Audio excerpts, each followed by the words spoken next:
Hello and welcome to DDOcast, episode 285, recorded live on Saturday, May 25th, 2013 at 4 p.m. Pacific Time. We like to talk about Dungeons & Dragons Online around 4 p.m. nearly every Sunday, although not this Sunday. But you can join us for our live chat room in G+, through Hangouts and on the website at DDOcast.com. Big thanks to Cyber Ears for hosting our audio files. I'm your host today, Siegfried Trent, and with us is lovely and producer and wife, Ann Trent. Hi, darling. Hey, DDOcasters. Hi, how's it going? And we have got a full house tonight. Also, we've got from DDOgamer.com, Jeff Hanna. Hello, DDO world. Nice to see you again. And for Peruvian perspective, we have T.C. Dalbeck, also known as Egric. Hello, sir. Hello, all you DDO players out there. And last but not least, we have Jerry, a.k.a. Cordovan, from Turbine. Hello, sir.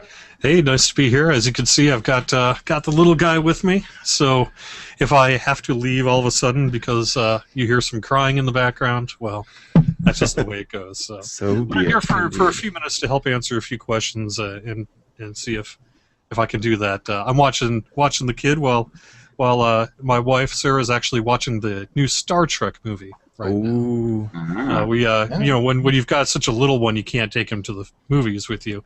So we trade. I'll go to one showing, and then I'll come back, and then she'll go to the next showing. And that's how system. We get our movies in nowadays. But, well, as a frequent movie watcher, I thank you very much for that enlightenment. Yeah, although you guys spoiled it last week. I'm kidding. But, we forgive you. Yeah. It was just so funny because I totally did not know it was a spoiler because everywhere on my Twitter sphere, everywhere on my Facebook, and apparently a bunch of our friends had pre-watched it and had announced it already. It's like, oh, all right. It's a fairly easy logical leap, but nonetheless, it is technically one of those things they kept hidden. So. Yeah. One of my favorite movie reviewers, Vern, was quoted as saying in his Star Trek review, "There's two things that the internet hates: spoilers and surprises." Yeah, but overall, I thought, a thumbnail review, I thought it was pretty fun. I've been a Trekkie since I was a little kid. I used to watch Star Trek, when I was in the single digits, and watching these new movies is really fun to kind of just see a whole new generation kind of mimic the classic characters, but yet bringing their own thing to it at the same time. I really enjoy these new movies. I think they're fun. Yeah, they give me a big smile. Yeah. Okay, well, since we have you for a brief time, let's capitalize on that. I know there were a couple things that you wanted to talk about with issues with Update 18 that give some people some confidence that if they're having some challenges, good things are coming for them. Yeah, anything you guys want to talk about, that sounds good to me. Okay, well, you mentioned, I did get a couple emails about people with some account problems. So you say there's a site that people should go to if that's what's going on. Right, there's a knowledge base article. You can find it in the account support forums of DDO.com, and it's basically a little workaround. This mostly is impacting people who pick up multiple keys with their pre-purchase of the Shadowfell Conspiracy, which I guess is probably the big headline, right? Mm-hmm. But if you, say, picked up the Legendary upgrade and the Collector's Edition, or perhaps even several keys or whatever, and you try to enter them and you get an error message, typically after you enter the first one successfully, there's a little workaround you can do. One thing, frankly, you could do is wait several hours and just for the system to sort of kind of chug along and do its thing. But you don't even have to do that. There are some other things you can do. I'm going to try to find a link here for you, Anne, and you can put that in the show notes here as well. But I'll have to dig up the actual forum thread on it. And okay. Yeah, we'll make sure people get it. It's sort of a workaround.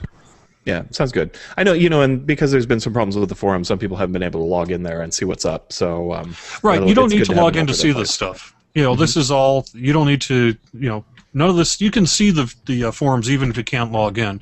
Although, frankly, at this point, most people, again, fingers crossed, should be able to log in just fine. So yeah, the forums have definitely gotten a lot better. We got a little blurb about that from the website a little later in the show. I just put it in the chat there.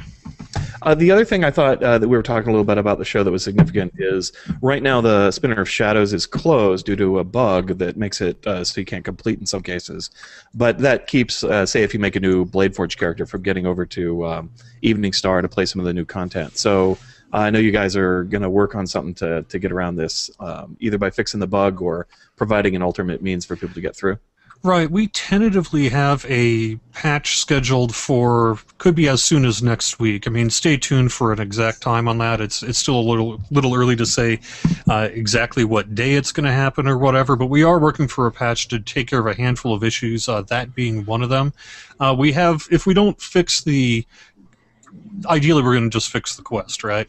Yeah. But depending on the time it takes to actually figure out what's wrong and find the best workaround for it, we may have a little bit of a workaround as well that we can do. And you'll find out more about that, next week. Sounds good. When you actually see the patch notes. But we're going to find a way to get through it. One of the things now, actually, this doesn't work for everybody, but it's one way in which the Spinner of Shadows can bug is if you do just a huge amount of damage all at once. It basically over damages her and then prevents a trigger from happening to continue the storyline. We're seeing that in particular with people with some of those uber epic destinies that dish out massive amounts of damage all at once. Mm-hmm. The barbarians. Yeah, that type of thing. One of those things where it's just like you do several thousand points of damage all at once with this epic destiny. Typically, might want to not do that to her or slow down your DPS a little bit. Another thing you can frankly do is whoever's lighting the torches, perhaps, if it's possible, avoid getting hit. So maybe if you're with friends, have someone else do the kiting around while someone else sneaks in to hit that. That may help. But then again, it may just bug out. There's several things going on here with that Spinner of Shadows quest. So. Yeah. Okay. Yeah. Cool. Yeah, good to know. Yeah, I can see, from a programmer perspective, how if a character does certain things at certain damage steps, if you blow right over one and jump into like the third one down, something could go a little not according to plan. Yeah, well, it has something to do with just, again, if we knew what the bug was, we'd have it fixed right now. So. Right. But it has something to do with, various cinematic moments and various phases of that quest happen based on triggers, and one way it bugs out is just there's so much damage that happens it essentially bugs out that trigger from taking place. Mm-hmm. So. Well, I can tell I won't be triggering that anytime soon, but yeah, right. Me neither. There are many who can. Right. All right. Cool. Also, we know the bug tool at the moment in game is not working right, but people can go online to the community site and easily file bugs. Yep, and frankly, it's got we have a right at the top of the community page, the forum page, one of the tabs is a bug report tab, and it'll take you straight there. But frankly, it has a pretty easy to remember URL, and that is DDObugs.turbine.com. Oh, cool. So DDObugs.turbine.com. Just, out of game, using a standard web browser, you can go in and just submit your bugs that way. All right, very good. So. And you don't need to report that the bug tool in game isn't working. I'm sure they already have that. Yes, they're aware of that, yeah. Although it's fun to file those ironic bugs. In fact, I made a mistake at work the other day creating a bug, and I went back and looked at a previous version of the story, and someone mentioned, "Oh yeah, when I did this other thing broke, so I'm going to leave it to the experts, quote unquote." And the expert was me, who did the exact same thing. Right. Yeah. All right. Cool. Anything else you want to tell us about before we get rolling with the regular news?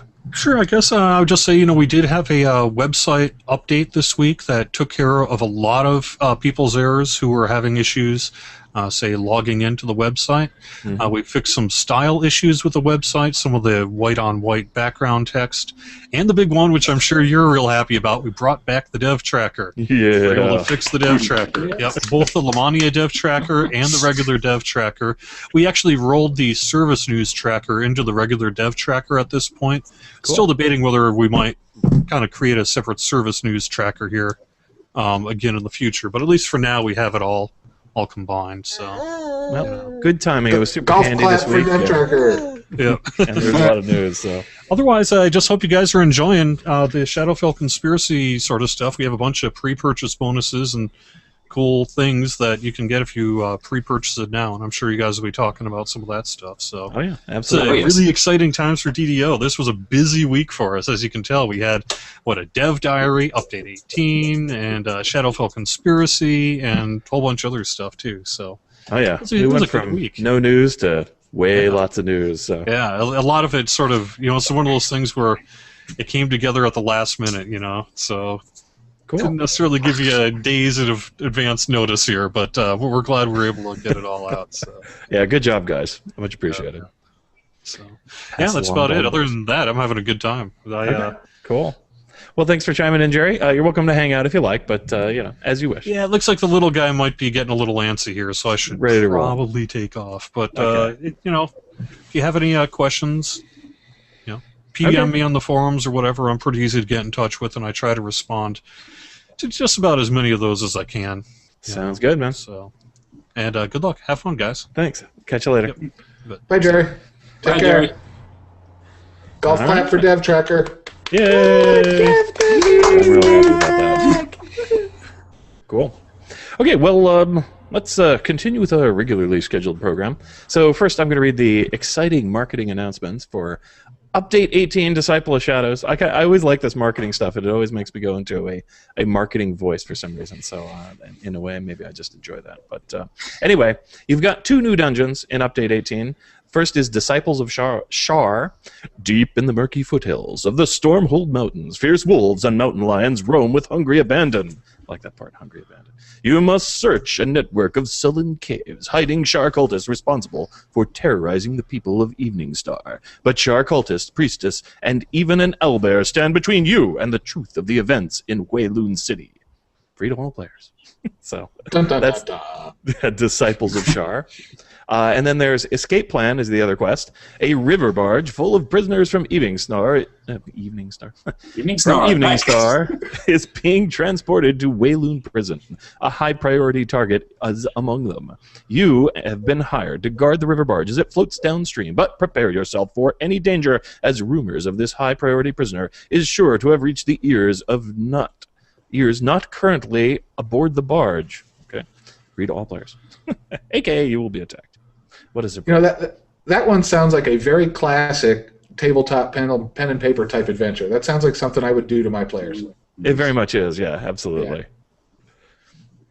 Yeah. And then if you have pre-purchased Shadowfell Conspiracy, you will also gain immediate access to the first expansion quest, Shadow of a Doubt.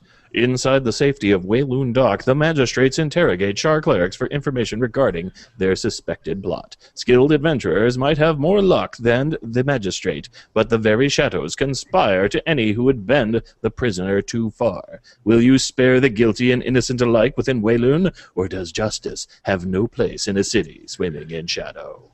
There you go. So that's the one. If you have pre-purchases, then you can run that quest. And I haven't done that one yet. I have done the other 2 when they were on Lamania, but I haven't tried out Shadow of a Doubt yet.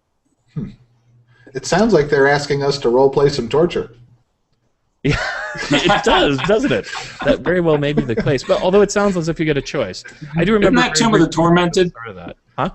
Isn't that the Tomb of the Tormented? Role-playing torture? No, that's when they torture us. You see. That's what I meant. That's masochism. Is it an experiment on rats or an experiment on players?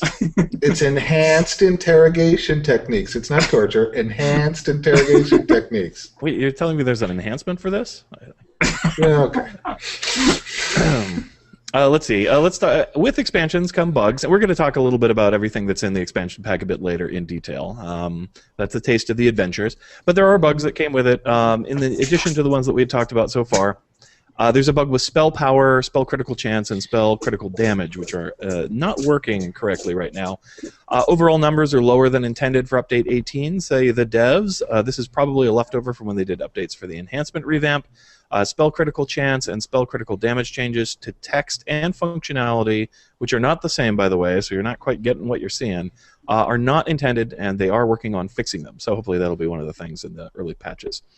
And had a guess as to how this happened with having to do with branches in code, which may be the case. I'm not sure, but quite possible. All right, invisibility, however, is fixed. Stunned and held mobs are sliding around again. Oh, yeah, I think I remember when we read that in the patch notes. We were like, yeah, sure. Held and stunned mobs will forever slide. That just seems to be the way it is. Oh, well. But invisibility is working again, so I can get some mileage out of that.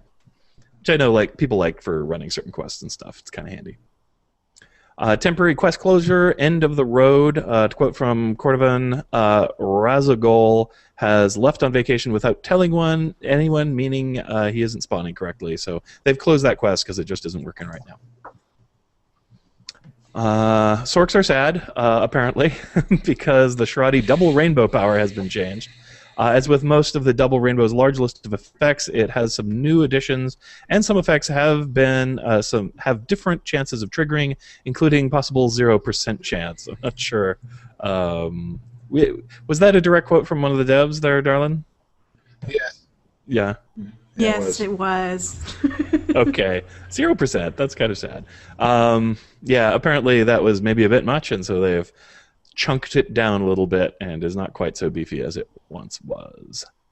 And although Sharadi is meant for rangers, really, and stuff like that, yeah, it seems to be the domain of sorcerers, pale masters, really anybody who does ranged or spell damage likes Sharadi champion. I don't know if it's only because of Double Rainbow. I assume there's some other things going for it as well, but it sounds like that was part of it. Let's see, what else? Oh, Dev Tracker's back. We already got to that. New dev diary for Iconic Heroes. Kind of cool. One of the developers doing a little interview. I'm not sure exactly who the interview is with, but developers plus somebody asking questions. And they talk a bit about the new iconic characters. Also reveal, basically what to expect for each of them as far as race and class combination. You get some pictures of them, some cool stuff like that. Also, if you check out our video that we did for the previous episode, 284, you'll see some video footage that they sent us for the character creation screen for each of the iconic characters. And they definitely look pretty cool. You've got the Blade-Forged, Warforged Paladin. You've got a Cormyr human, those kind of big, muscly-looking guys. Purple Dragon Knight Fighter. The Shaderkai. I'm not sure exactly how to say that. Human Rogue. And the Sun Elf Cleric.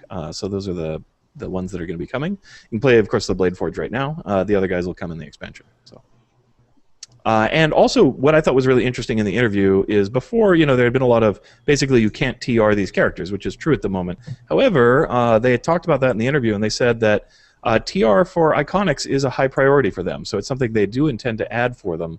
But they'll probably do the lesser reincarnation first to enable you to respec them if you like. And then they'll figure out how to do the TR. So it sounds like it was just sort of a technical issue. In order to get them ready and out in time, they didn't have time to sort of figure out how to deal with them as TRs because they probably have a different class designation and some stuff like that. I'm not sure exactly, but apparently there's some issues with that. Or, how can they stay iconic if you're going to TR and just become something else, and so on and so forth. But I think it's kind of interesting. I mean, I really like I've been playing around with my Blade Forge Paladin character, and I like him a lot, so I'm looking forward to these other characters. And being able to TR should open them up to be interesting to a set of people that only really want to TR characters. So I think that's cool. Anybody else? I just wish there was a halfling. Yeah, it would be nice. I also thought, there's some Eberron, iconics that would be a lot more interesting than Purple Dragon Knights and Sun Elf Clerics, but hey, that's okay. They got to do some Forgotten Realms stuff. So at least we got one, and that's cool. Did anybody else make a Blade Forge Paladin? Haven't made one yet. No. And did. and you, Jeff? Oh yeah, I haven't played him very much, but I just had to see how it all worked. So. Did you customize him, or just went with the pre-package? Oh no, I customized him. I ended up building well, he's a tank, but he's going to be okay. He's designed to have two-weapon fighting, clearly, but I built one that uses tower shields and tanks. So. Okay, cool. How about you, Darlin? What'd you make? Made a paladin monk build, so a punk, I guess. Punk. There you go. Very cool. Yeah, I made mine Earth Savant Sorcerer with 2 levels of Paladin to get some beefy saving throws. And nice. Pumped up his strength a fair bit.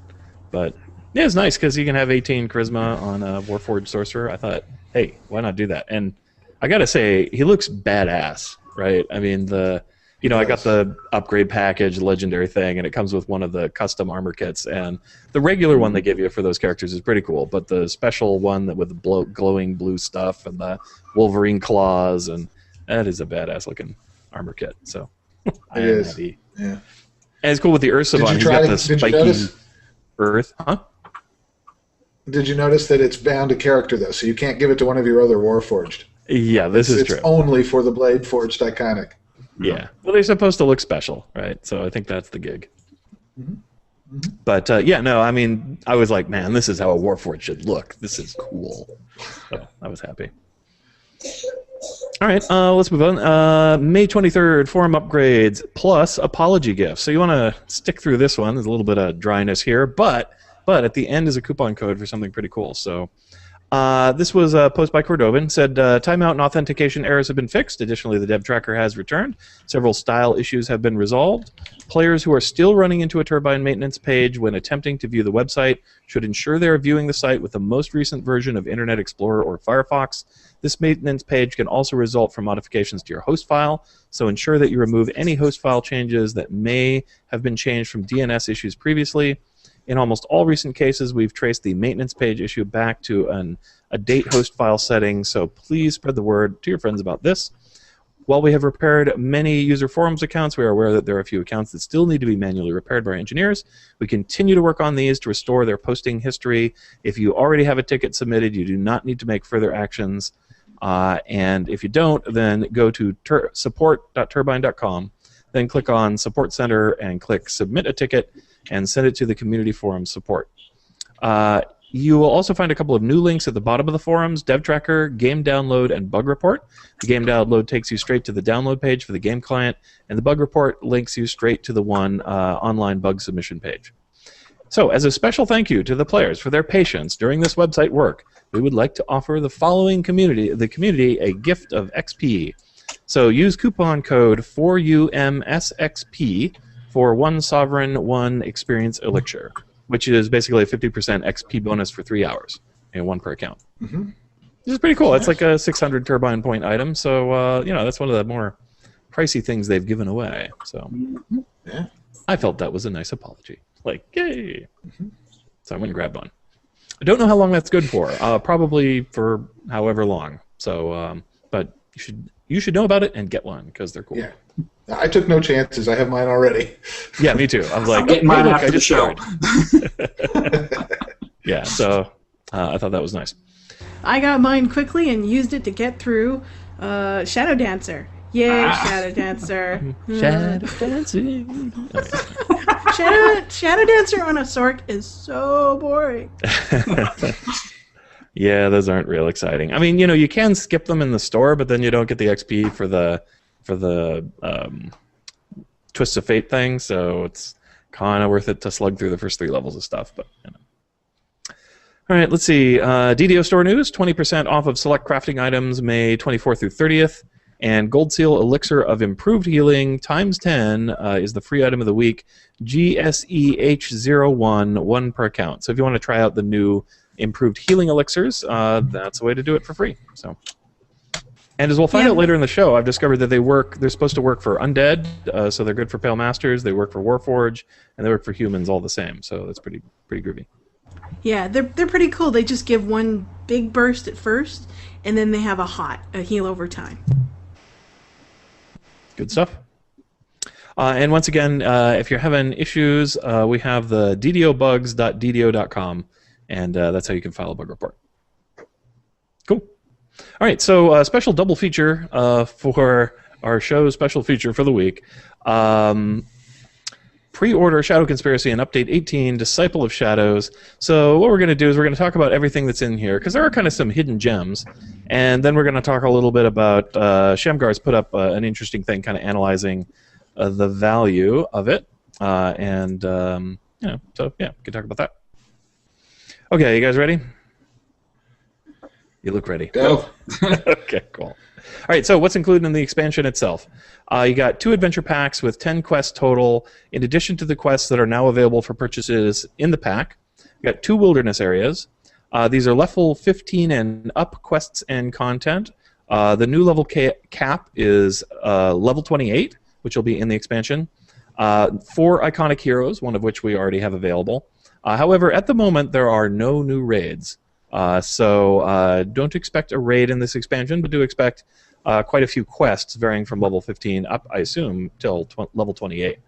So there must be some epics in here as well. They're probably dual. They're probably 15 and epic.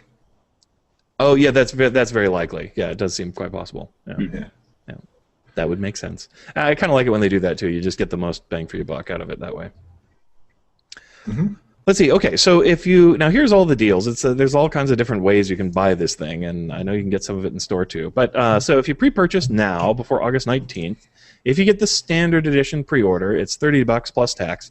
So you get the Purple Dragon Knight Iconic Hero, the Shadow of Doubt expansion quest, the Lesser Tome of Epic Learning, 1 per server, bound to character, 1 character slot, 1 +1 skill tome per character, 1,000 turbine points, Bladeforge Paladin Iconic Hero, which you can play now, the exclusive Calico Tressum Creature Companion, which is a flying cat, the exclusive Bladeforge Warrior Gold Cosmetic Costume, bound to character, which is the thing that looks just freaking awesome, and the Mountaineer's Cosmetic Goggles, bound to account, which, I got those. I don't really care.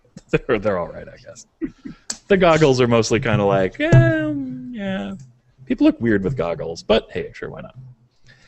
Oh, one pair is super badass.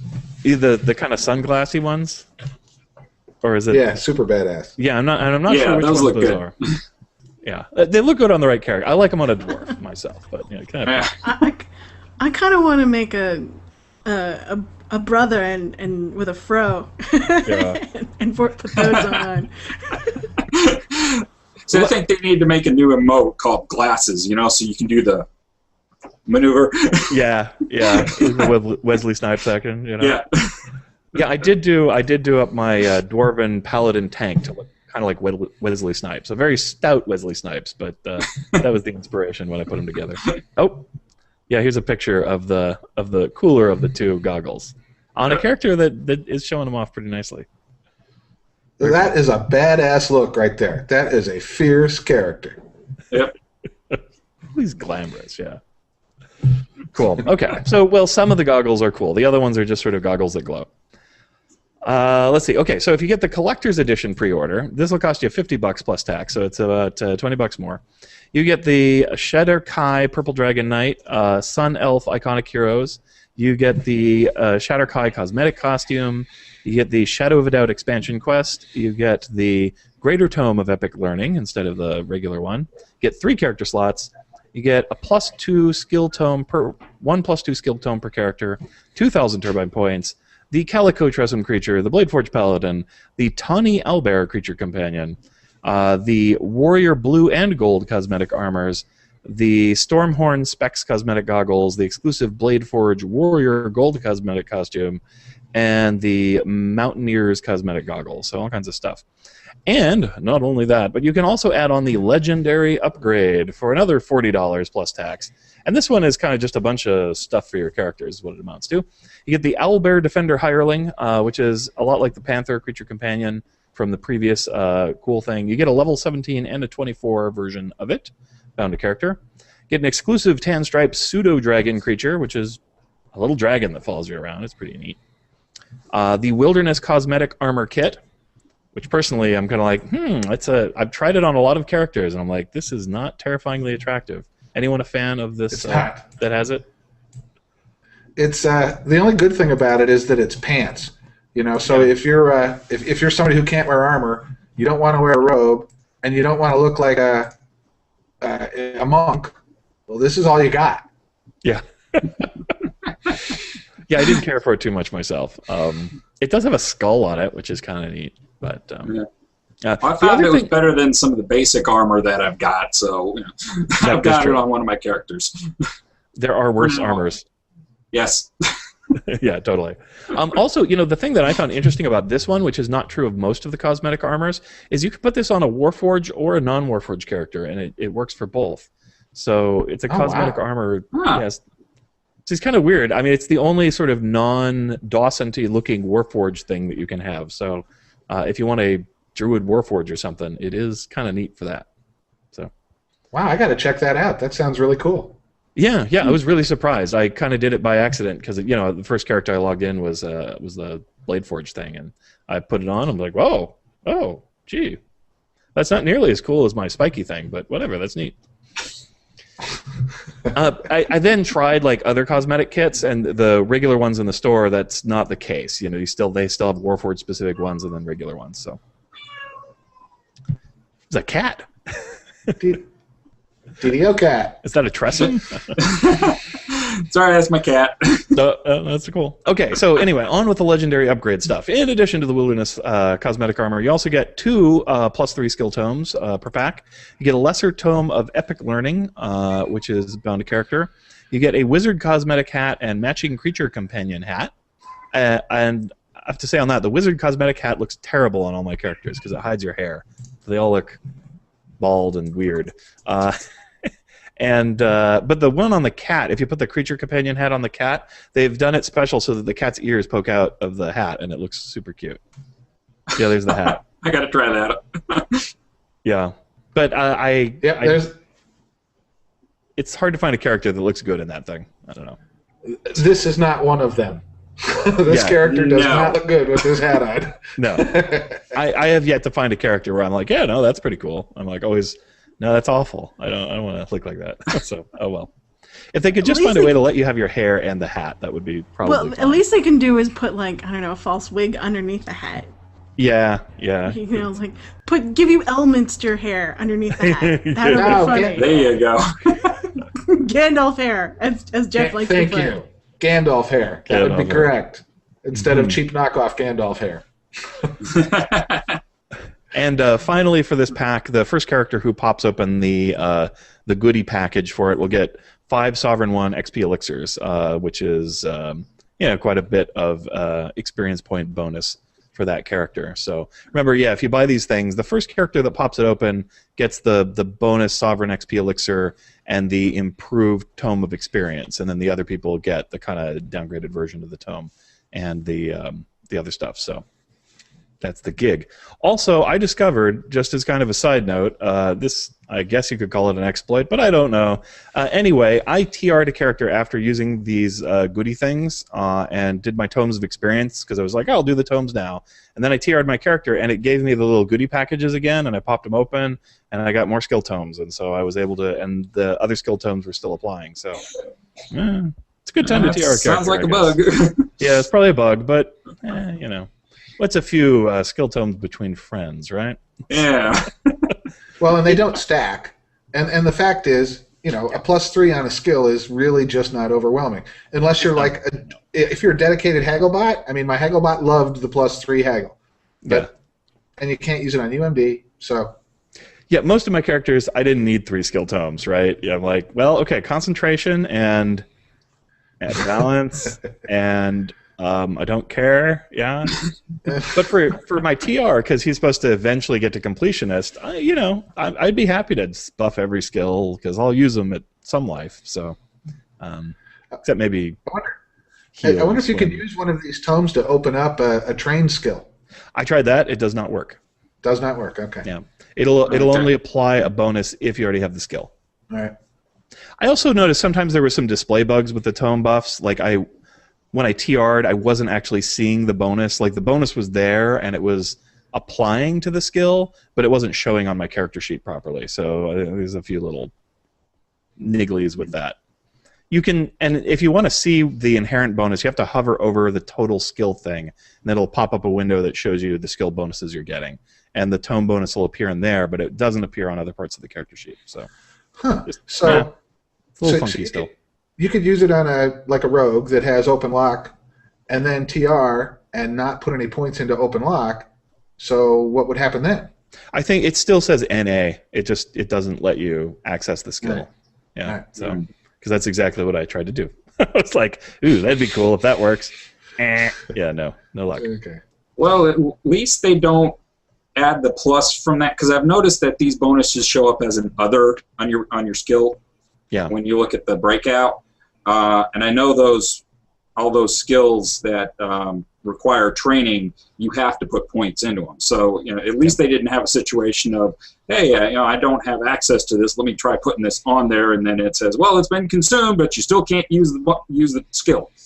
Right. That would have sucked. Yeah. Yeah. I don't know. Pretty cool. Yeah. Let's see what else we got. So does anybody those notice, are the things that. Oh, yeah, go ahead.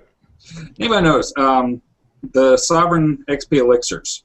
I know you get the description kind of seems like only one character out of all your characters, but I haven't tried this. Does anybody know, is that the first character that opens it on the server? Can you get it on multiple servers? That's a good question. I don't know. I mean, I know you get these packages on multiple servers, but I don't know if, first character is first per server or first overall. I'll have to try it. That's how it worked. That is definitely how it worked with the last expansion pack pre-orders. Yeah, okay. Well, I know with like the Greater Tome, it says one per server. Yeah. Right. But the Sovereign Elixirs, it didn't actually say one per server or 5 per server. Yeah, Well, I'll try it out. So I didn't know if mine, anybody knew. Yeah, on mine, I got it on my first character. Yeah. So subsequent openings did not yield more Sovereign Elixirs. It's bound to count, so you can trade it. But have you tried on another server to see if you can? No. That's what I'm saying. Can you do that? Right. Yeah. Well, I'll try it. I'll try it out after the show, and we'll let people know. We'll put it on DDOcast.com. Yeah, I'm gonna check that out myself. Just hadn't gotten time yet. Yeah, no, I just hadn't thought about trying it. I don't play much on multiple servers, but we did make a character on Jeff's server, so I should do that. Check it out. Whenever I go to another server, I'm always like, oh yeah, my 32-point thing. I unlocked with like a character, so I have to make 28-point characters here. Sad. Well, now we can go back. We can now go back to Jeff's server and make iconic characters. That's true. Yeah, which is cool. Nice. Oh. Yeah. And since it's our first, and since we haven't opened our little expansion pack ticket in that server, we can open it on that character. Yeah. And get all the Boku bonuses on that character. Yeah, sounds good to me. There you go. Cool. All right, let's see. What else we got here? We talked about the free quests. We talked a little bit about the iconic heroes already. Let's talk about this cosmetic armor. They're calling it glamoured armor now. And apparently, according to our little walkthrough, it is kind of like a spell effect on your character when you're wearing the cosmetic gear. And so like a beholder could make your cosmetic gear disappear briefly, that sort of thing, which is interesting. But so they're calling it glamoured armor. The cosmetic armor system has been completely revamped to use a cosmetic appearance equipment slot. There's a slot for armor and a slot for your head, which could be either goggles or a helmet, but not both. Cosmetic armor, also known as glamoured armor, has one type of visual appearance and can be applied to all classes, races, and gender, except for Warforged in most cases. Warforged have exclusive glamoured armor for their race. Glamoured armor is available in heavy, medium, light robe outfits and select costumes. And unlike before, you don't really have to match them up. So you could be wearing heavy armor and throw on a robe, and you look like you have a robe, even though you have heavy armor, and vice versa. The effect of cosmetic items can be toggled on and off for your character's inventory paper doll, or removed from the cosmetic armor equipment slot and placed back into your inventory. Cosmetic armors have unlimited uses and are bound to account. Appearance armor kits from the previous cosmetic system will remain available in the DDO store through June 30th. Many of the styles of the armor kit appearance have been converted to glamour armor. Check out the DDO store for the full catalog. Cosmetic hats and helms can now be equipped to the cosmetic headwear inventory slot to change your appearance. Cosmetic hats and helms with bonuses can be activated to buff your character with the corresponding bonus until you log out. Only one buff from cosmetic armor and helmets can be activated at a time. Right, and they're once per day items too, so you can't you can only toggle the one time. They're essentially a little less useful than they were for the buffs that they had on them. Not that I use those a lot, but occasionally I like the rabbit one. It's kind of nice for a jump bonus for some characters. I use the evil spider mask a lot. Yeah, Not on all my characters. Some of them won't touch one, but on those that are willing to, yeah, I use that a lot. Let's see. The following hats have been retroactively converted to function as cosmetic headwear. The three-cornered hat, the charming mask, the spooky ninja and festival masks, the lucky green and top hats, the gold, green, red, and silver party hats, indigo, secretive hoods, the golden skull and fiendish rabbit helm, the glowing circlet, the spider cult mask, the commemorative bunny hat, and and somehow ending up in my bulleted list, new skill tomes, which is not a hat. So it goes. One more thing on the changes to the spider cult mask is it keeps reapplying itself when you log out and log back in. Oh yeah. So Yeah, no matter what. I mean, you open your paper doll, and if you click on your head, you're supposed to be able to toggle between show your helmet, show your goggles, show nothing. Mm-hmm. But if you leave it set to show nothing, when you log back in, it's going to come back on as it's showing show nothing, but really it's showing the Spider Cult mask. And I don't know if that applies to the others as well. Yeah, so you have to click it 3 times to get it back to where it was. Oh, okay. A little bit of a bug. Mm-hmm. Yeah. Although I like, often with the hat, like my Necromancer wears the Golden Skull hat just because it looks cool, and I didn't like that I had to kind of put it on every time, and then I would log out, and then, oh, it's not my character portrait. And so Right. I kind of like that they're sticky, but yeah, it should respect whatever your settings are a little better. Okay. And also, as mentioned, we have these skill tomes, which we talked about a little bit before. They're basically like stat tomes or ability score tomes, except they go on your skills.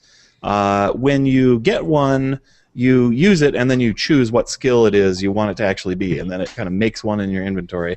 Then you double-click on that, and it gives you the skill bonus. So, and they are also tiered by level, just like a regular tome is, so you can only use them at certain levels.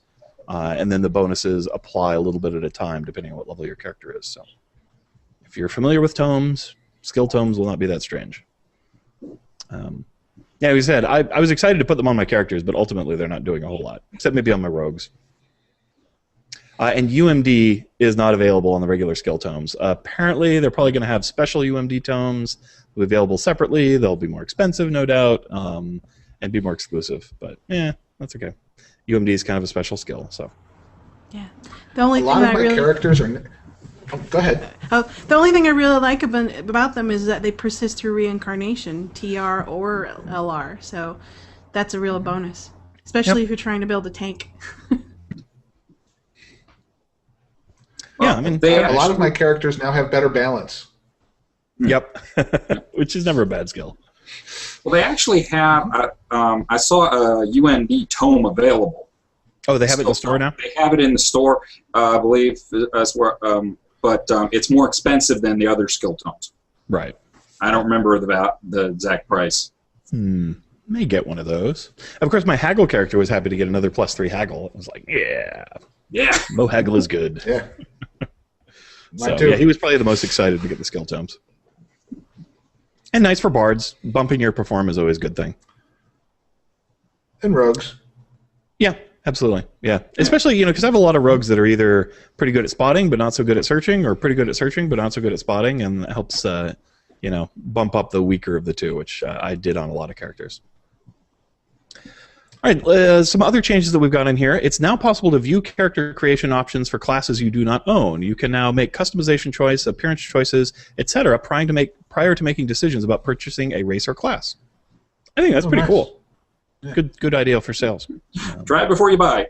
Yeah, no, I mean, check it out, and then you're like, hey, if you want to play this cool thing you just made, slide us a little green, and you're good to go. Daily Dice now offers some new prize options, including skill tomes and glamored armors. Hey, I'd be happy to get a glamored armor from a Daily Dice. That'd be cool.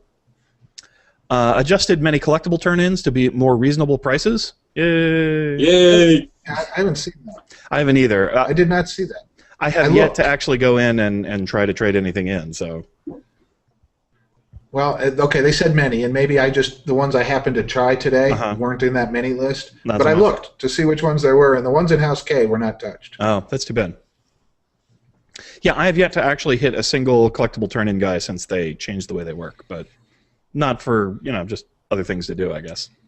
But we might do that for one of the DDOcasts. I might run around and hit a bunch of them, or go see if other people have made a comprehensive list, and we'll share some of that on the show, or we'll highlight the ones that we think are useful and cool. So thought that would be a good segment. See, they fixed a bug that could cause inconsistent results when monster detect noises, such as invisible player was not sneaking. Monsters should now again move to the location of the noise and look around without aggro unless they can see through a character's hide or invisibility. So good for stealth characters and stealth play. Classes, Paladin's Rally. Oh, sorry. No? Okay.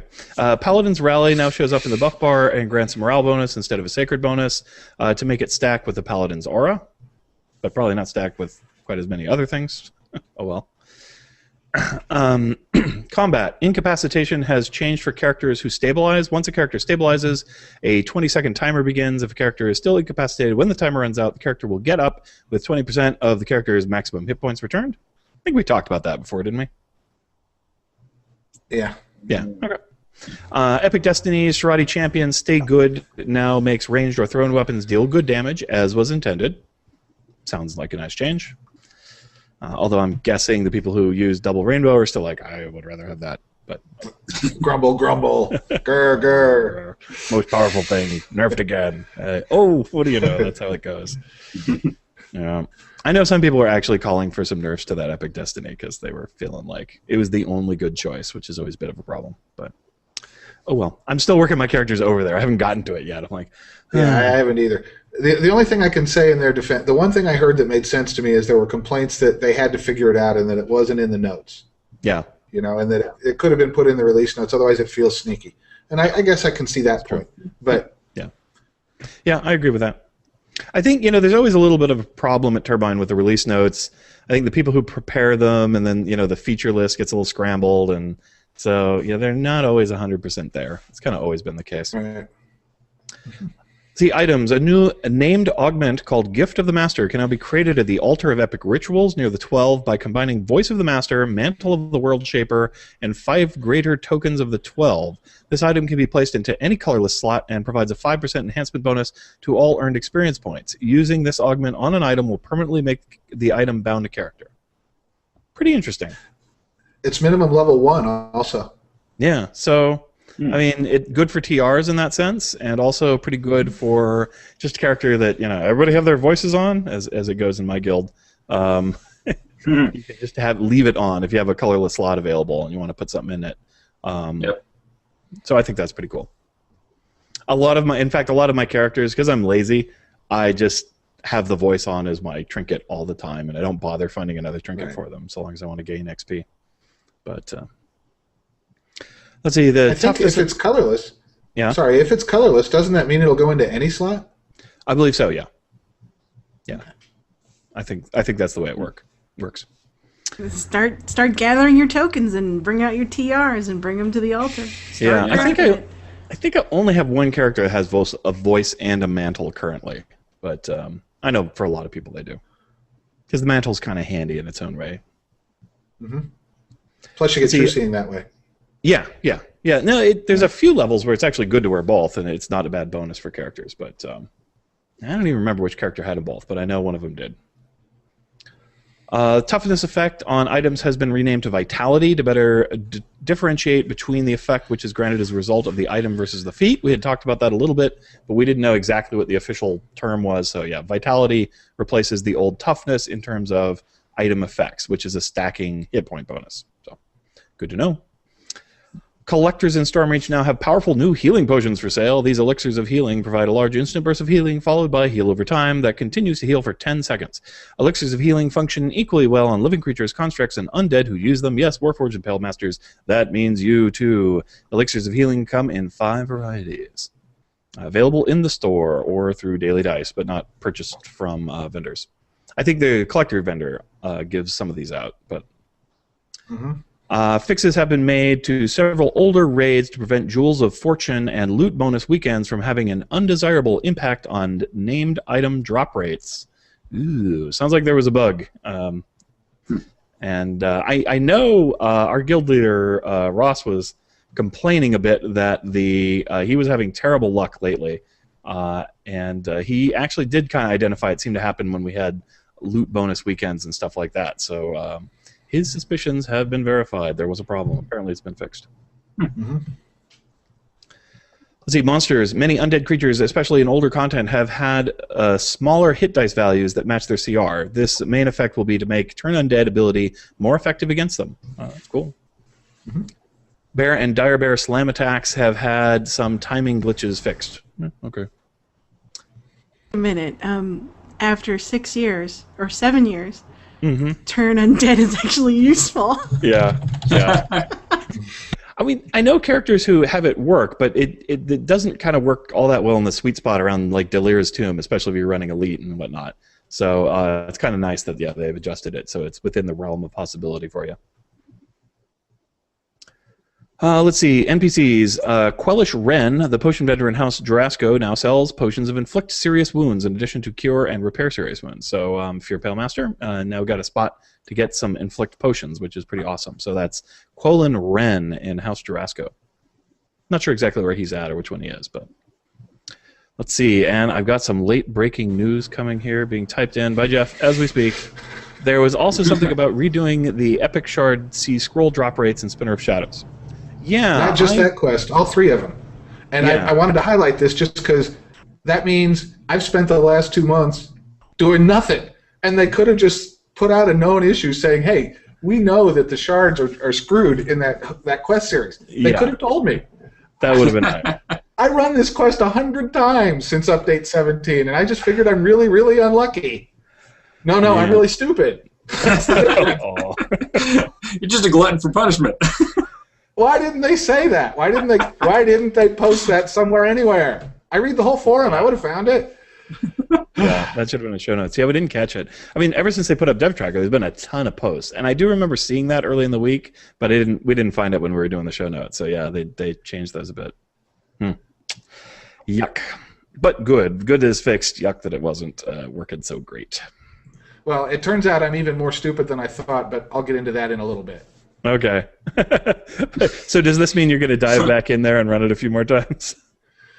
I'll just jump ahead to when you get to the what have you been doing thing.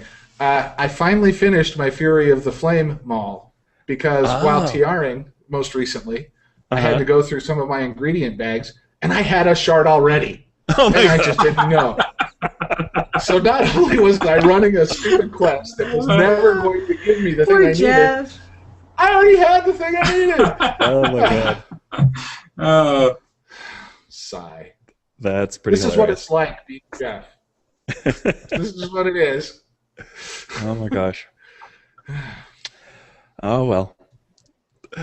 Let's see. Okay, so if you're thinking about picking up the expansion pack, which, you know, I'm usually like, yeah, if there's an expansion pack, you should definitely get it unless you're just starting the game or something. But you should check out Shamgar's Shadow Conspiracy by the Numbers post, which he's got up at shamgar.DDOcast.com.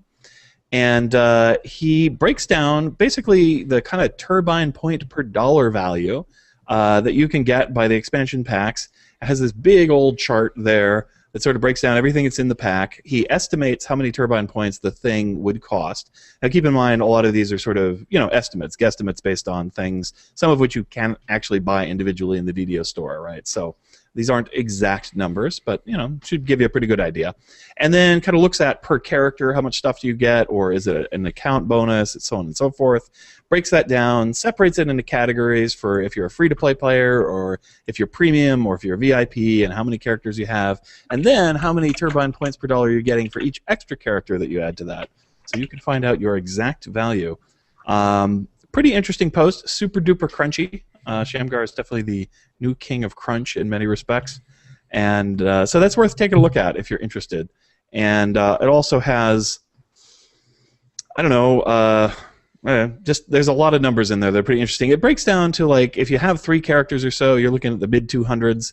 And then for every character you're adding some stuff. If you have the legendary thing, that's a lot more turbine point value per character than if you don't. So, and if you get the regular one, it's a little bit less because there are a little less character goodies. So pretty interesting. I'd recommend checking out. It doesn't really have any recommendations. It just kind of gives you, what you need to know.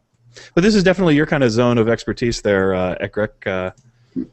Yeah, actually, I was reading the show notes earlier today. I saw that, and I just had to start laughing because I was pretty much doing the same thing myself. That's kind of why I wanted to join in here today. some of what I was looking over. Well, he doesn't have an audio version of it, so I don't know. There we go. Can you tell us your findings so far? Okay, well, I looked over what Shamgar has done, and now maybe I just missed it, but I didn't see him put in anything about an estimated value of 2 adventure packs. No, not particularly, yeah. But anyway, I've been kind of doing the same thing. Went through, broke down some stuff, and I was actually kind of amazed. I came up with a lot of very similar costs for items. Some of them dead on.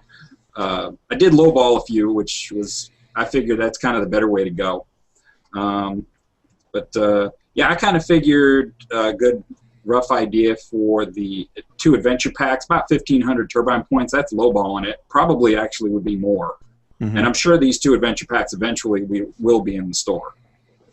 My main thought was, well, let's take a look at what do I want? Do I want to go with the standard or collectors? And first of all, you look at, okay, if we do our basic, dollar per turbine point, then just when you look at the fact that you got 2 extra character slots with the collector's edition, and you get an extra 1,000 turbine points. Well, there you go, right there. That's about $22 worth in turbine points extra. So, if you're thinking about getting some more character slots, and you want to get the expansion pack, then yeah, definitely go for the collector's edition, is my opinion. Even if you filter out all the other stuff. Yeah. I thought it was really thoughtful because I was like, I'm going to have to buy, I'll need to get some turbine points because I'll need some character slots to make these new iconic characters. And they put them in there, and I'm like, hey, that's great. Yep. Yeah, I noticed that. They're giving you, with the standard edition, you get 1 iconic hero and 1 character slot. With the collector's edition, you get 3 iconic heroes and 3 character slots. I think there's a correlation there. Maybe I'm wrong, but Absolutely. Pretty clearly thinking about that. In fact, actually, Heavy C on Twitter said, hey, aren't those extra character slots specifically for the iconic heroes? And I said, well, no, you could use them for that, but you don't have to. Yep. And interesting to note, somebody in my guild had the previous maximum character slots of 40 when he bought it, and it did indeed give him 3 additional ones. So they will go above the old maximums. Oh, well, only 3 or 4? Well, 4 total, right? But 3 from the one thing and 1 from the other thing. Yeah. So yeah, he went up to 44. Ah. Wow, I couldn't imagine having that many characters. Yeah. So, anyway, if you're looking at buying it, my opinion is definitely go for the collectors, not the standard. Yeah. Mm-hmm. But that's just one person's opinion. Now, I spent a lot of time personally going back and forth on, do I want to get the legendary upgrade? And, I kind of looked over it. I mean, you do get the 5 sovereign elixirs, which that alone is worth $24. Mm-hmm. So, you add in a few of the others. I don't know. I figured, getting a couple of Owlbear defenders on top of the sovereign elixirs, and an additional the lesser tome of epic learning, yeah, that all kind of made it worth it. But I got to be honest. For me, what finally tipped it over, I'm not normally one to get cosmetics or creature companions, but I just had to have the pseudo dragon. Yeah. Right. Back in first edition D&D, one of my first characters was Ekric, and he had a pet dragon. Ah. So since my main character is Ekric in the game, I had to get the dragon. One of those intangibles. I mean, that's what gets me. As soon as I saw, I get a pet owlbear companion that fights, yeah, I'll be buying that.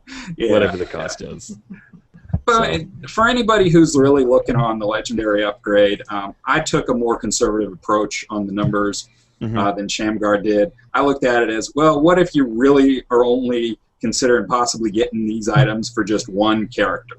Yeah. Well, if you look at that, put it all together, I mean, I can't come up with an estimate on what the Owlbear defenders are worth. But everything else I saw came to 5,120 turbine points, and that was lowballing a few things. Yeah, for $40, yeah, not bad. Yeah, so that's not bad. Yeah, I also dipped in, and I went ahead and got the 11,000 turbine points for $50, I think it was. Yeah, it was $59.99, $60. 60. Okay. Yeah. Which is, I really debated on that one. I was just like, I really can't add that in on the cost right now. Right. Yeah, it depends. I was at a dearth of turbine points. I was pretty much empty, and I was looking to get some, and it was a pretty good turbine point deal. So I was like, yeah, okay, I'll be all in, and I'll just grab that now. And of course, as soon as I did that, I'm like, ooh, I should just upgrade my character shared bank space. I would buy another character slot. Once you get a big pile of turbine points, man, the first 5,000 go real fast. Yeah. I'm saving up. I'm saving up to swap to premium, and someday I'm going to do it. And yes, I know I've been saying that for 2 years, but damn it, this time I mean it. Someday. Yeah. Well, that super bundle there, the $59.99 for turbine points, that'll give it to you just about. Yeah, I mean it's pretty good. So, unless you're like me and you find ways to waste it all, but Yeah. Well, I was getting to where I was about to need some more turbine points, so I saw this. I was maybe, and then I finally said, you know what? I can get through for another couple of months if I just get the 2,000 more turbine points, and then next time they have a double bonus points sale, I'll buy go more. for that. Yeah. Yep. Yeah, Anne already had a bunch from a double bonus point buy, so she was good. But yeah. All right, cool. So what's been going over on DDO Gamer? Well, it's another week where my articles were outnumbered by people who are not me, and I like to see that. I think that's a great trend, and I'm glad that the former my DDO people still feel comfortable taking advantage of the offer to post on DDO Gamer. So this week it was 6-5. People who are not me win. Way to go, people who are not me. Keep it up. Really, really happy to see you all. My, I guess, most interesting post this week, and the ones I would have talked about, all have to do with the Legendary and the new expansion packs. So what I did is, I went out and bought them the first day because I just do that. I'm like that. I mean, I tried to do a bunch of analysis. Geez, should I really do this or that? And I came to the opinion that really buying the standard pack, if you're going to buy the Legendary also, the only difference between that combination is the 3 iconics, or the only significant difference.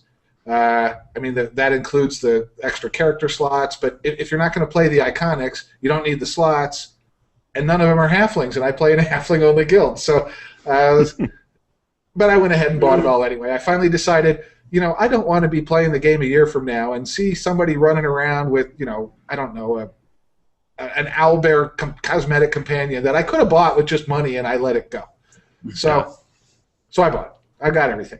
And then on DDO Gamer, what I did is I went ahead and I took screenshots of all of the various creatures that you now get, and that was one post. And then I took another screenshot of all the various cosmetics that you can get, and that was another post. Cool. And some of the artwork and some of them are quite interesting. Do you mind if I show you a couple? Oh yeah, no, go ahead. Yeah, because there's some ones that are new that weren't really around before, and they're pretty cool. Well, I thought this one would be very exciting to my gamer girl because she's very much a cat person, and this is very much a giant flying cat. The Tressums. So, it's very cute. It's a nice flying cat. She wasn't excited about it as I was. She says, "Cats don't fly," was her response. And I said, "Wait a minute, I thought you'd like this. You love cats." And she's like, "Cats don't fly, Jeff." Oh, well, okay, that explains it. All right, so that's fine. It's not just cats. Come on back. There we go. We also have a very cute little miniature owlbear with giant, cute miniature owlbear eyes. I don't know is he coming across all right? Can you see him? Yeah, you'd have to scroll down just a little. There you go. Now you got him. He's very cute. So my computer's not running real fast. All right. So yes, he's very cute. He brought along some big brothers and sisters. I'll get to those in a second. My favorite one is also Ekrik's favorite one. The pseudo dragon is, a classic pen and paper familiar. Oh, yeah. Look, here's the owlbears. The Cadillac I guess we should look at them while we're going by them. Yeah, there you go. So there's the owlbears. And they are just as silly looking a monster as you would think from something having the name owlbear. Yeah. Give a hoot, don't pollute, and only you can prevent forest fires. Those are the things that I see whenever I see an owlbear. Hey, boo-boo. It's clearly the bear model with a different hair. Yeah, this is true. Or different head, excuse me. Yep. Okay, whatever. It's kind of cool, and I think though this might be one that the developers had more fun coming up with owlbear than I'm going to actually have playing it. But, yeah. All right, that's all right. Because this guy right here, this is the home run. There is, as you said, the Cadillac of familiars. He's even got kind of a mischievous face. There is the pseudo dragon. Excuse me, I think what is he called? The tan striped pseudo dragon or something like that. Right, which implies there's other types of them out there somewhere. I assume. That guy's awesome. I love him. So that was the creatures that come with that are available if you pre-purchased the various expansion kits. I bought them all, so I can't. I don't remember which version came with which edition. Yeah. As far as the cosmetics go, I've already shown most of those while we were discussing earlier. Here's the super badass Warforged one. Excuse me, can't put it on a Warforged. Can only put it on a Blade Forged. That one's pretty cool. The hat we've talked about, and there are the mountain goggles. I think I've shown everything else already. The glowy blue and they're ones. Pretty cool. Yep. Yeah, that model already existed in the game. Right. Obviously, this one is all brand new and also completely and totally badass. I just want to point that out in case anybody lost track. And that's mainly what happened on DDO Gamer this week.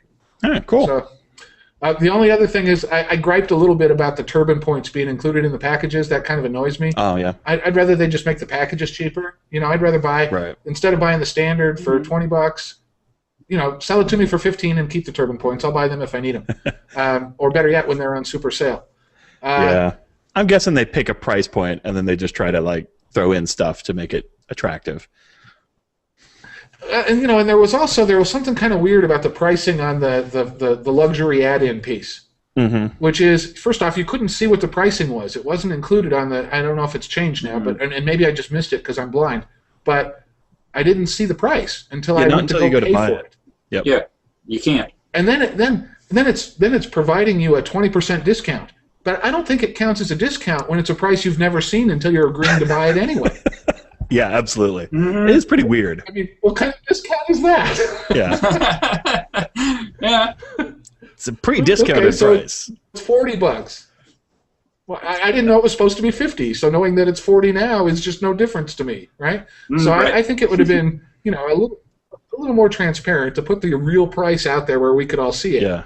And then crow about the 20% off. But it's pretty strange. Anyway, so that was DDO Gamer for the week. Cool. Yeah, back to you, Sig.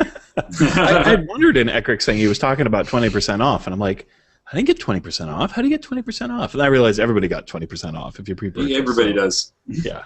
So just kind of weird that way.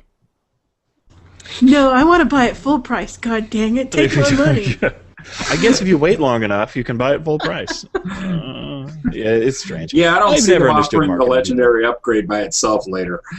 Yeah.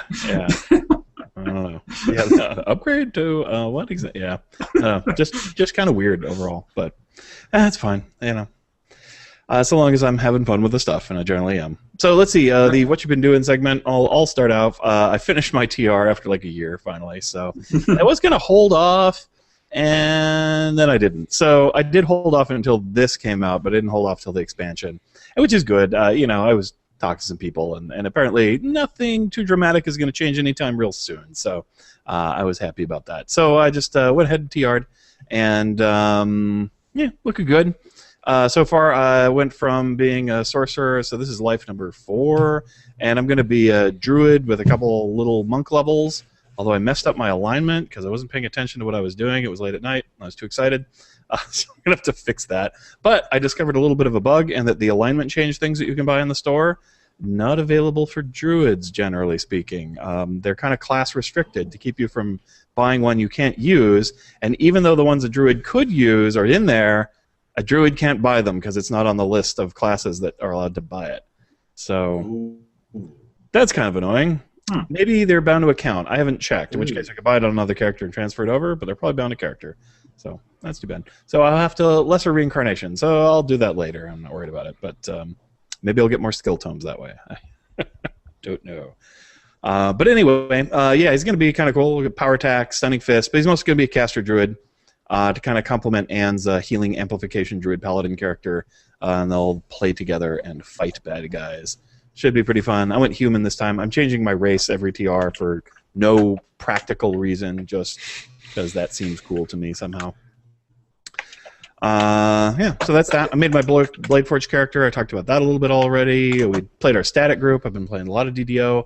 I was rocking the dungeons with High Pants Big Fizzle Sticks, the fire sorcerer. She's a lot of fun. She finally has some hit points because I took toughness at level 9. It's nice playing with this TR group. They're real efficient, so they get a lot of XP, and my characters rocket up. But because I'm mostly playing not TR characters, I have to switch. So I got to switch Hottie Pants out and pick another character for a little bit until they catch up. That's about it for me. Anne, how about you? Oh, hey, of course I TR'd, and after a whole whopping year, I got a new life. It takes me a long time. You always hear people like TRing within months. It takes me a whole year. It just does. Yeah. And so, of course, as Sig said, I had a Pally Monk, but it's a healing amp, so it's mostly Pally. And I decided to go with Human because of all the bonuses for healing amp, and I like the saves that she's going to be getting at the end game, so that's going to be handy. And then with my Wednesday group for the TR group, they're really fast and furious, so I have to keep on switching out characters in order to keep up with them on my regular character while they're doing their TRs. So it's been fun, and I think last time we finished, we went through Threnal, and of course Coil beat us in the end, and we decided to give up and go to sleep because it was just too hard. Stupid Coil. So, Coil. I hate him. But he seemed perfectly fine, and he just sort of suddenly died from a mysterious ailment. We didn't figure out what it was, and we're just like, it's great. Going to bed. Well, I think he just died from a finger of death. Maybe. Or something. It was just so know. odd. And He rolled on the there was random damage table and failed. It was just Coil's just daily dice work differently than ours. That's right. He was doing daily dice.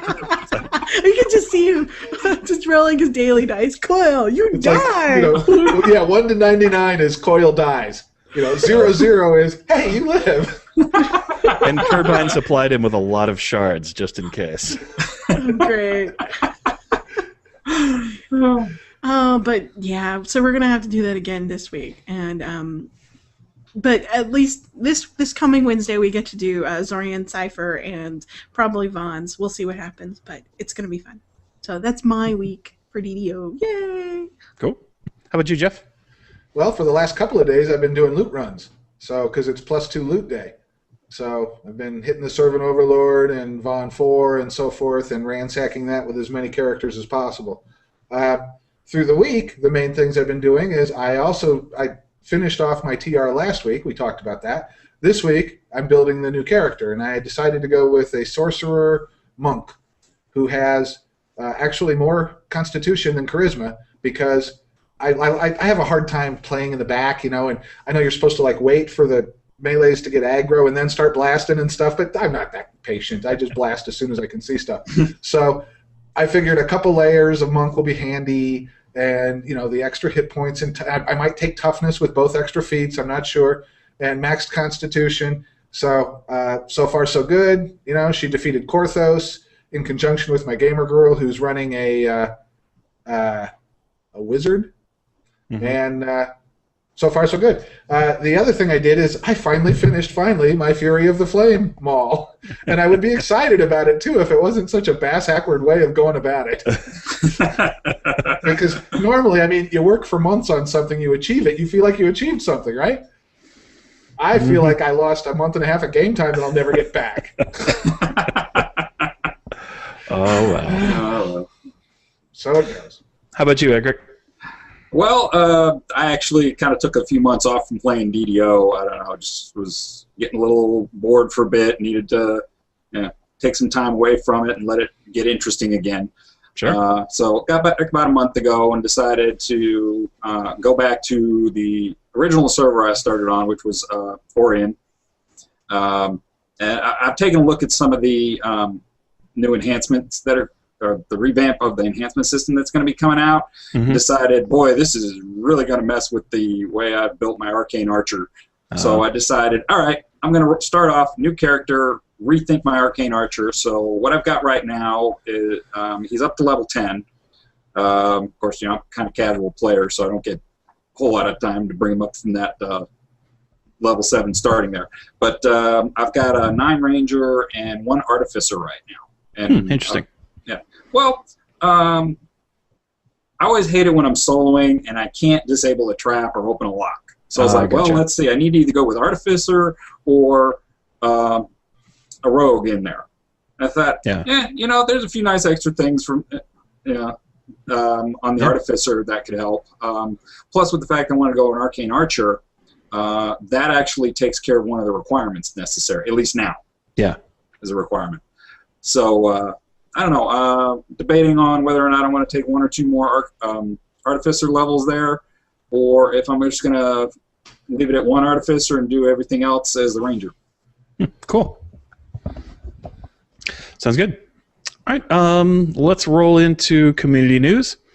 We got the DDO Chronicle once again, and another thing that Shamgar's been working on. He's continuing his building block series while doing other things, and he's got his Guide to Alignment, Good versus Evil, up there now. So the classic battle of light versus dark.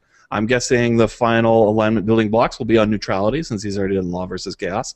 So I kind of like how he's breaking those down into the opposition alignments and such. So that should be pretty cool. We've also got a new Epic Education coming up. We're going to start up the series for Spinner of Shadows. So we got the first one of those. We're not going to play it on today's show because we had a lot of news, but we'll bring in that on the next show. Let's see. Chronicle comment for the week is, what advice would you have for people taking care of their new owlbear creature companions? Mine would be wear chainmail gloves. Definitely going to help you out when raising little owlbears. They like to bite and nibble. That's mine. How about you, Ekrick? Throw me on the spot next. Make sure he's getting properly fed so that he doesn't get hungry and decide that you're lunch. Good plan. Protein. How about you, Darlin? Make sure that you brush his fur or feathers, clean his feathers daily, so that there's no burrs stuck in there, and make sure it's soft and downy. There you go. Yay. A soft owlbear is a happy owlbear. And finally, Jeff, your owlbear raising tips? Well, it's not enough to keep them fed. You're going to have to practice your home cooking, because from what I've heard, fast food is bad for them. Yes, nobody wants a fat owlbear. I've just heard, you don't want to be filling these guys up with, double cheese mac whatevers.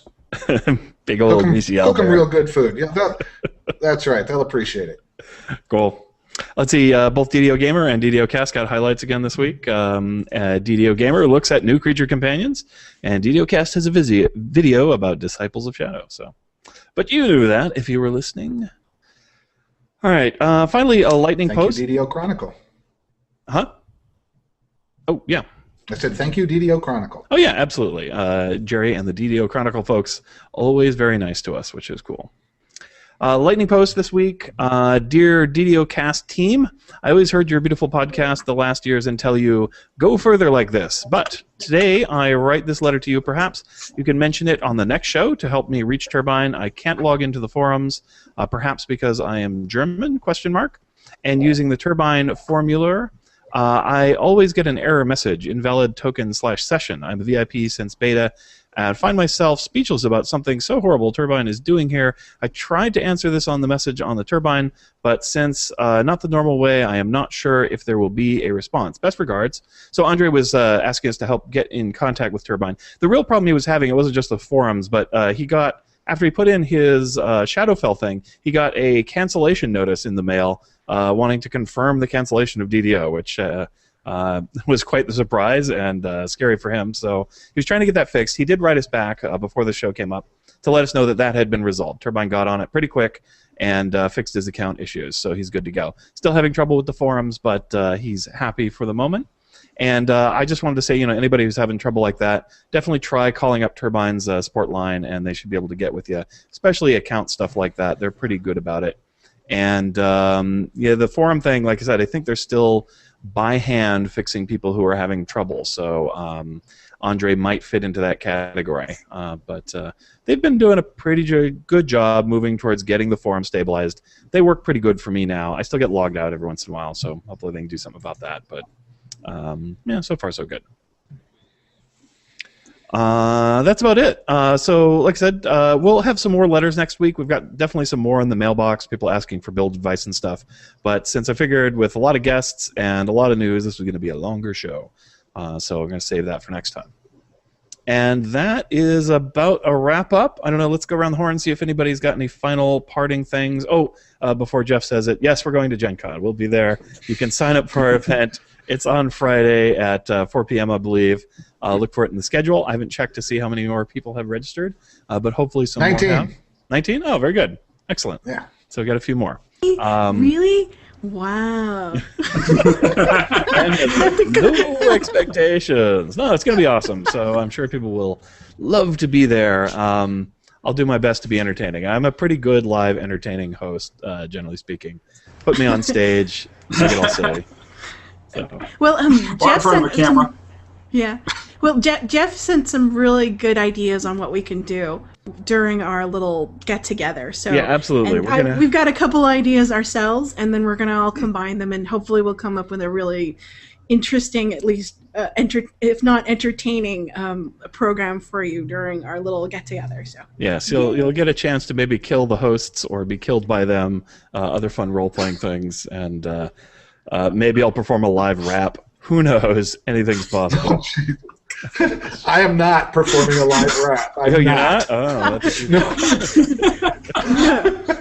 karaoke. No. I'll leave the highly embarrassing moments for myself. Don't worry. Good, thank you. Cool. Okay. You got anything before we go out there, darling? Oh, I wanted to know if Ekrick, are you going to come to Gen Con this year as well? No, I'm on the 2-year plan. Oh, okay. All right. Well, we'll miss you. Yeah, sorry, guys. That's all right. You got any final thoughts for us, Ekrick? I'm not going to Gen Con. That's about it. Okay. Are you gonna do an XP report when we find out the full breadth of the new quests? I will try to. Okay. Unfortunately, I've been having a little trouble with the changes to the Epic stuff. Trying to figure out, what's the better values on things now. Oh, gotcha. Yeah, they always make it a little more complicated all the time. Yeah. Remember when doing builds was easy? Not so much. Yep. Cool. Okay. Final thoughts there, Jeff? I'm just wondering if any of those 19 aren't actually DDO players and just picked us out of the catalog, or found us by time. Yeah, they're like, we man, I didn't got fill nothing our to do slot at Friday. Yeah. Oh, and I'm just feeling bad for those people right now. Yeah. Come on in. And we'll see. If they show up, they'll have a good time. I still occasionally get emails from people who are like, yeah, I don't really play DDO, but I like listening to the show still. So I'm like, oh, okay. Well, I can tell you, DDO Cocktail Hours live show last year, everybody that came was somebody who regularly listens to their show. Okay. Cool. Okay, well, I think that's going to be it for today. Big thanks to Jeff and Ekrick and lovely wife Anne and all our DDOcast contributors out there in DDOcast land, especially Shamgar and Beethoven, our many fine listeners in the chat room. Special thanks to Cordovan for coming on the show today to answer a few questions, and to everybody over at Turbine for working hard. We love you guys, so keep it up. And to Wizards of the Coast, who make D&D and are making a cool version in D&D next. I'm really liking the way things are going with that. If you want to be a part of the show or just say hi, then you can call 707-DDOcast or email us at ddocast@gmail.com. Until next time, may all your attack rolls be crits, all your chess level appropriate. Have fun, and don't forget to spend your turbine points wisely.